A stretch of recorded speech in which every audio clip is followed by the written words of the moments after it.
មួយឆ្នាំកម្ពុជាយកប្រាក់មិនតិចជាង$5,000 លានទៅទិញទំនិញពីថៃសម្ដេចតេជោហ៊ុនសែនបានអះអាងថាក្នុងមួយឆ្នាំពលរដ្ឋកម្ពុជាបានយកប្រាក់មិនតិចជាង$5,000 លានទៅទិញទំនិញពីប្រទេសថៃការលើកឡើងរបស់អតីតនាយករដ្ឋមន្ត្រីកម្ពុជាក្រោយថ្មីនេះមានជនជ្រុលនិយមថៃបានធ្វើទង្វើអសីលធម៌ដោយយករូបប្រមុខដឹកនាំកម្ពុជាទៅធ្វើជាហ្គេមបាញ់កំសាន្តយករង្វាន់ឆ្លើយតបទង្វើអសីលធម៌អន់ជាងសត្វនេះប្រធានព្រឹទ្ធសភាកម្ពុជាសម្ដេចតេជោហ៊ុនសែនបានថ្លែងថាទោះជាប្រទេសកម្ពុជាតូចប្រជាជនមានចំនួនតិចសេដ្ឋកិច្ចនៅទន់ខ្សោយតែក៏មិនខ្សោយខាងសីលធម៌នោះដែរស្របពេលដែលប្រមុខដឹកនាំកម្ពុជាមើលឃើញថាថ្នាក់ដឹកនាំថៃកំពុងវាយក្បាលគេត្រូវក្បាលខ្លួនឯងនោះអតីតនាយករដ្ឋមន្ត្រីកម្ពុជាបានអះអាងថាកម្ពុជាធ្លាប់យកប្រាក់ក្នុងមួយឆ្នាំមិនតិចជាង$5,000 លានទៅទិញទំនិញពីថៃការបង្វិលលុយនេះមកទិញទំនិញក្នុងស្រុកនឹងធ្វើឲ្យទំនិញផលិតក្នុងស្រុកមានទីផ្សារដែលជាឱកាសពង្រឹងសេដ្ឋកិច្ចកម្ពុជា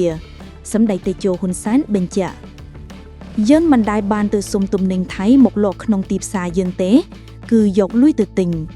សូមអ្នកដឹកនាំថៃកុំយល់ច្រឡំ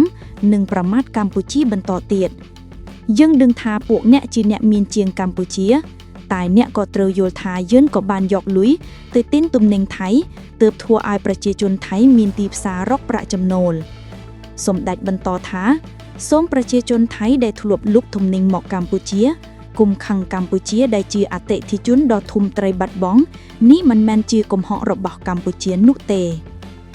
ចាប់តាំងកម្ពុជានិងថៃកើតមានជម្លោះព្រំដែនរហូតឈានដល់ការផ្ទុះអាវុធក្រោយថៃបើកការឈ្លានពានចូលដណ្ដើមទឹកដីកម្ពុជាការធ្វើពាណិជ្ជកម្មរវាងប្រទេសទាំងពីរបានបង្ហាញសញ្ញាណធ្លាក់ចុះជាបន្តបន្ទាប់យោងតាមរបាយការណ៍អគ្គនាយកដ្ឋាននិងរដ្ឋាភិបាលកម្ពុជាក្នុងរយៈពេល8ខែឆ្នាំ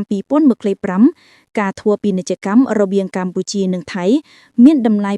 $2.6 លានថយចុះ 6.4% បើធៀបរយៈពេលដូចគ្នាកាលពីឆ្នាំ2024ក្នុងនោះកម្ពុជានាំចេញទៅថៃមានតម្លៃជាង$534 លានខណៈថៃនាំចូលមកកម្ពុជាមានតម្លៃ$2.1 ពាន់លាន